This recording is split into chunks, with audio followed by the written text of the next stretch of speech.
با مایکروفون نیستم. یوجولی از اونام که شاگردا میگن صبح اول وقتی درس میدی بهمون سردرد میدی از راست بلند حرف میزنی.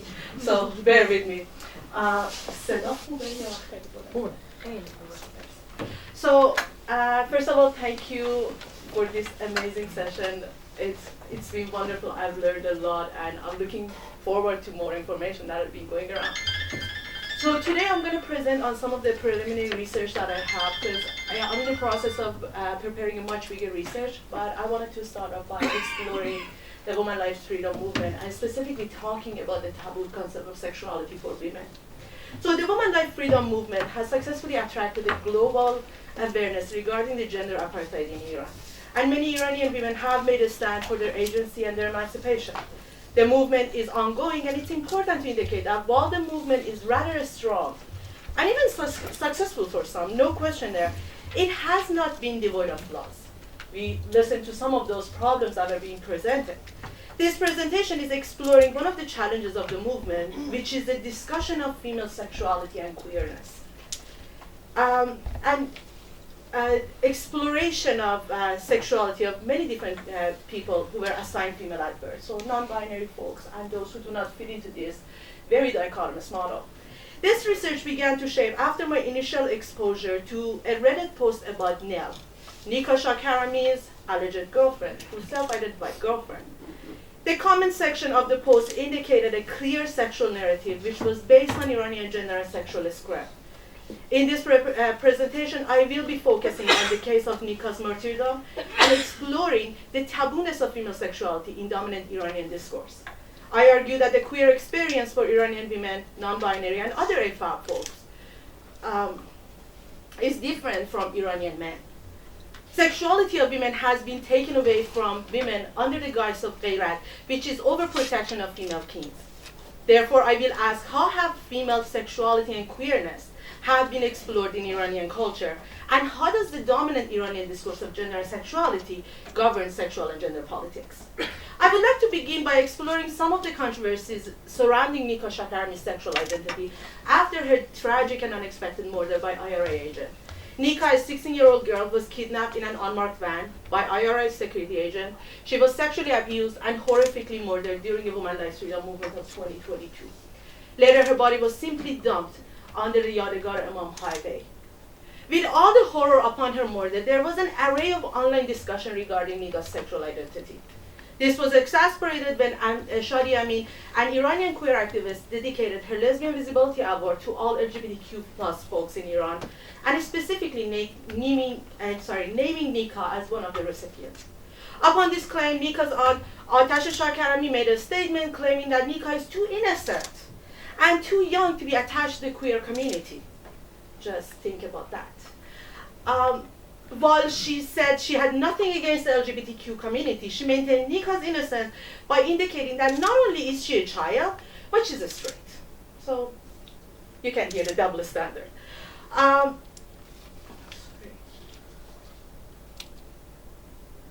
So the controversy regarding Nika's identity took a darker turn as Nell surfaced. Who is Nell? Nell is Nika's German girlfriend, who became the center of a story as she was an apparent evidence of Nika's sexuality and sexual orientation. However, Nell also became the source of conspiracy theories, as many claim Nell to be an IRA agent, creation to discredit the movement, and of course question the value of Iranian women's rights. While there was no evidence to claim made about Nell, the online comment section of many of these stories made a claim disregarding Nell, and they refer to Atash Shakarami's statement about Nika's sexuality and sexual orientation. While Nika's martyrdom was as tragic as any other victims of IRA, Nika's murder became secondary to her sexual and gender identity among those who were defending or denying her sexual identity. Eventually, Nika's sexual identity became a source for conspiracy theories, as I mentioned, about the movement, about all the actors involved in this narrative. And the contradictory view on Nika's identity in various social media outlets accused both the Iranian government and Iranian queer community of creating propaganda in defense of their movement's view.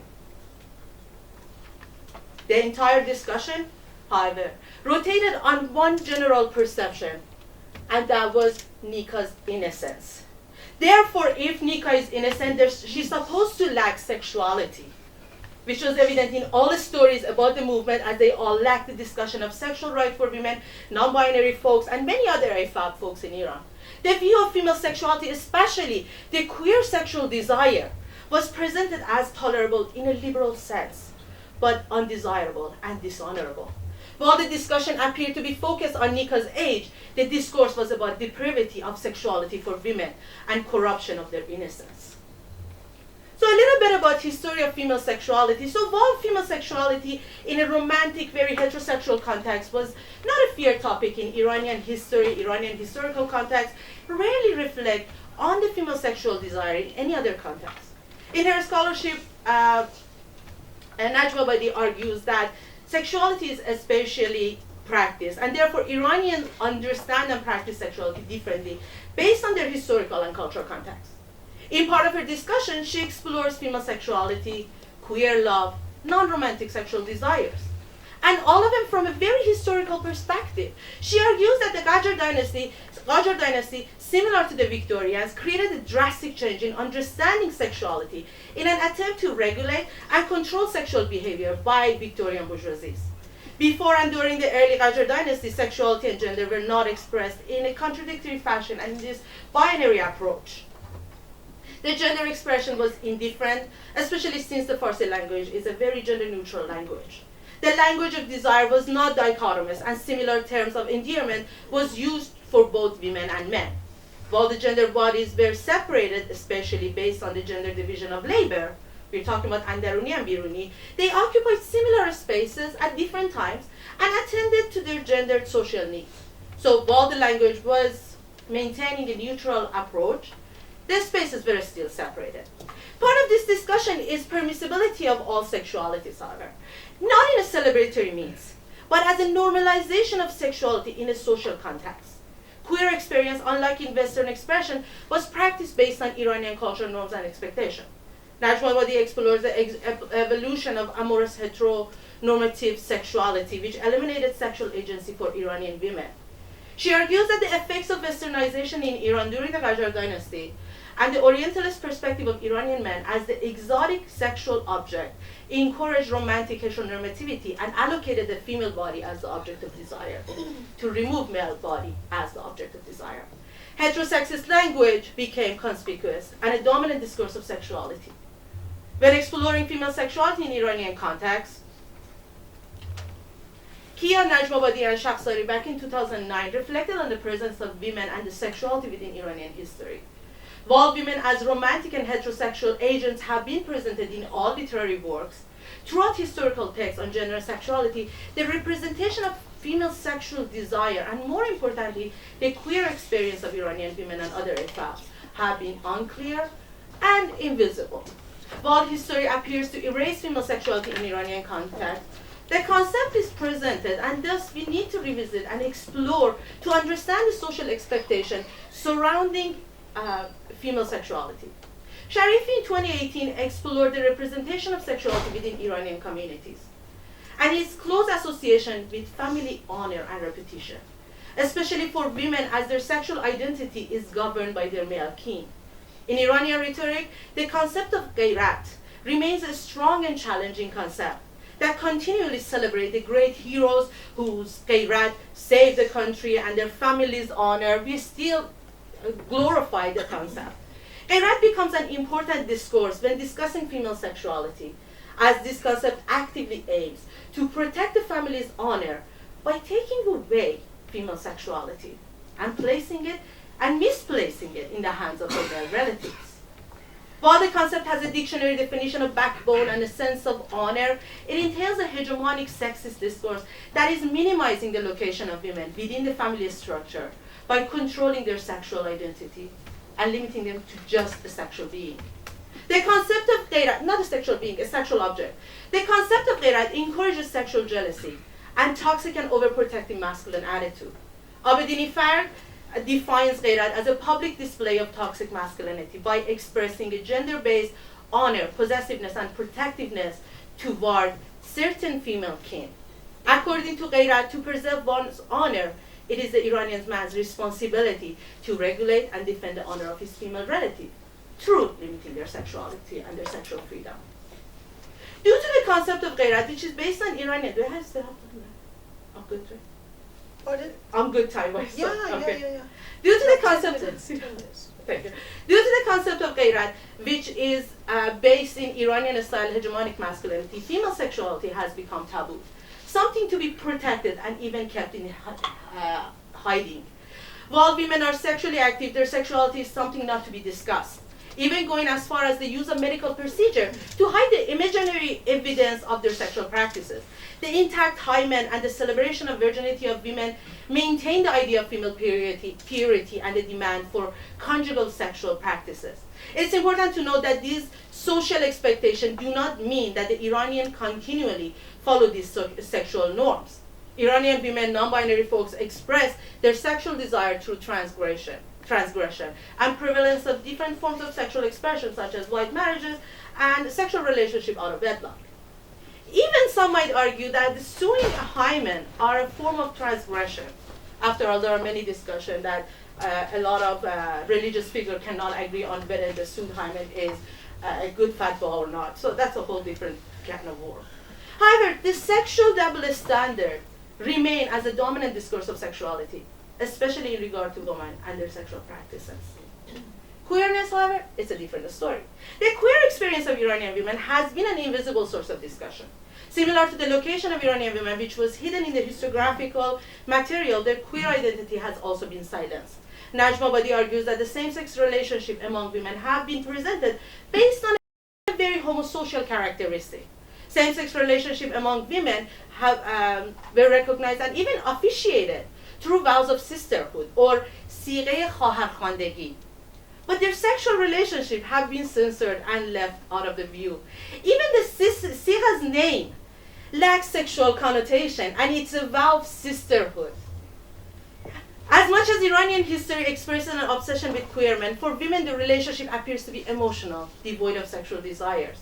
Najmabadi indicates that while there is no mention of sexual desires or bodily pleasure among women, this is not an evidence of its absence, especially since the gender segregation in Iran allows for same-sex exploration, which is not restricted to post-Islamic revolution. Harems and bathhouses were not devoid of sexual tensions and sexual activities among women. Even the present gender apartheid in school and public spaces provided opportunity for same-sex exploration. However, the discourse of sexuality is far from accepting of the queer community. Shahsari discusses the queer discourse among the Iranian communities. They argue that to be queer, one needs to be desirable and acceptable queer. Queerness became a symbolic representation of rejecting the Islamic Republic, and it no longer incites disgust post 9/11 and the war on terror. Most importantly, Ahmadinejad's rejection of queerness encouraged support for Iranian queer community. For the liberal Iranian, accepting queer identity and joining the queer rights movement became part of surpassing that limits of whiteness that was introduced by Neda Maqbooleh. Based on this perception, the Iranian queer body is perceived as a victim of backwardness of Iranian Islamic government, Iranian tradition and religious resurrection. This narrative creates an archetype for the Iranian queer that is synonymous with victimhood and valor. Shahsari explores the differentiation between normal heterosexual and a tolerable hamjinsgara, which is separated from the unethical and demonized sexual desires. Homosexuality in Persian dominant discourse is no longer seen as a disease. It's now a human rights issue if the queer individual follows the rules of the tolerable queerness. It's important to indicate that tolerable queerness still remains immutable and devoid of sexual desire and practices. However, back to the current discussion. I would like to explore the discussion of queerness in the recent years during the post-woman life freedom movement. I used a series of comment section on Reddit discussing the coverage of Nika's tragic murder and its after effect.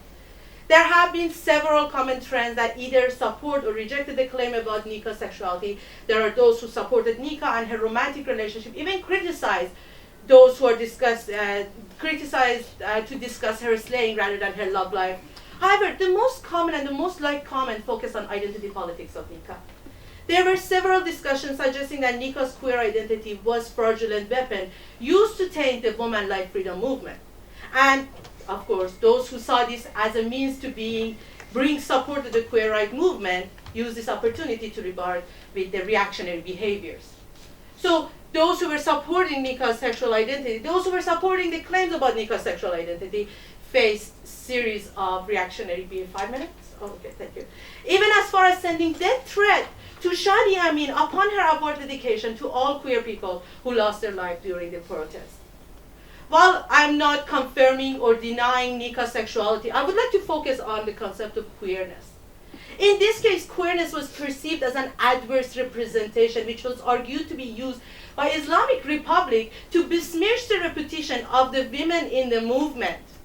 Iranians perceived queerness as such an abject practice that they were willing to believe it would be used in a propagandic tactic against the movement.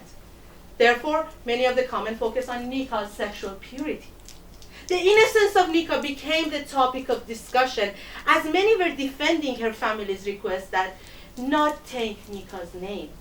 The issue here is not Nika's sexual identity, but rather the abhorrent idea of queerness and in association having sexual desire. The woman life freedom movement, while allegedly aiming to bring about women's emancipation, once again left out the discussion of female sexuality.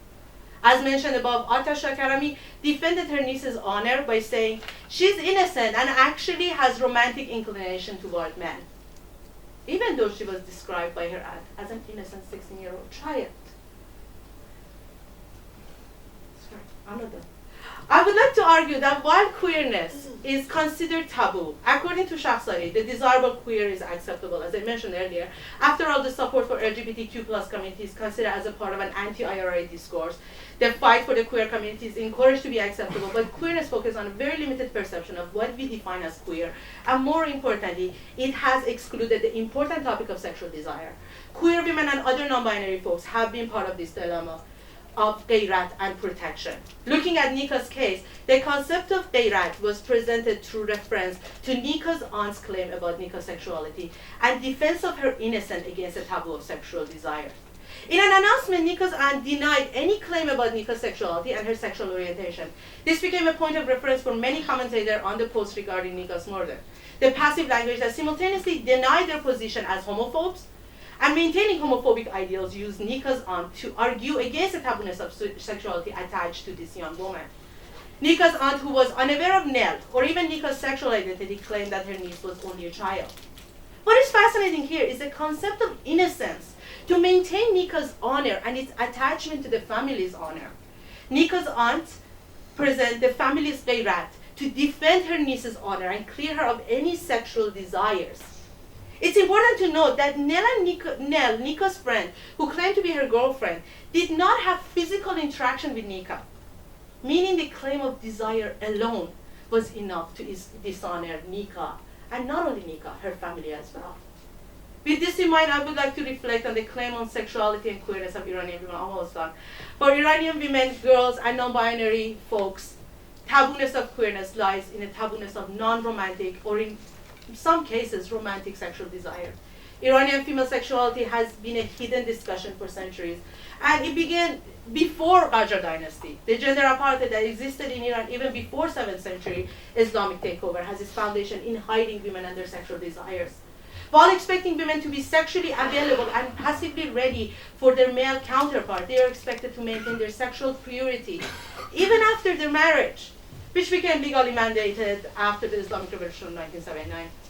Even during the women's life freedom movement, female sexuality was in the background and remained invisible. The Shadi Amin Award dedication to queer folks instigated an uproar, as many perceived it as a propagandist approach for her causes. But in reality, queer advocacy needed attention, not only from a queer perspective, but also from a very female sexual perspective.